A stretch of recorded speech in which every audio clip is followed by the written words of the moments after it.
filimkan waa filim cusub waxaana hogaaminaya Shahruqan. filimkan wuxuu soo baxay sanadkan aan ku jirno oo ah 2025.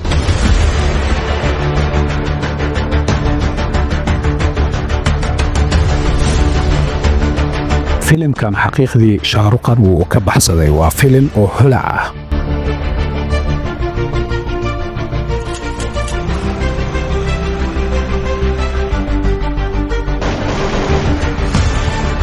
filimkan Shahruqan wuxuu ku qaatay lacag $7 bilyan oo dollarka Mareykanka. sida ay tahay dhibaatooyin ayaa ka soo gaaray. dhibaatada ay ka soo gaartay ayaa waxa ay tahay nabarka ayuu ka waxyeeloobay iyo lugaha intaba. filimku markuu dhammaadayna waxaa loo qaaday isbitaalka.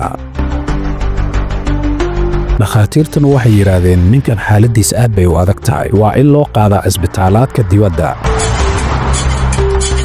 waayo wax waa loogu qaban waa isbitaalaadka waddanka Indiya. hadda waxaa la qabanqaabinayaa sidii loo qaadi lahaa waddamada dibadda.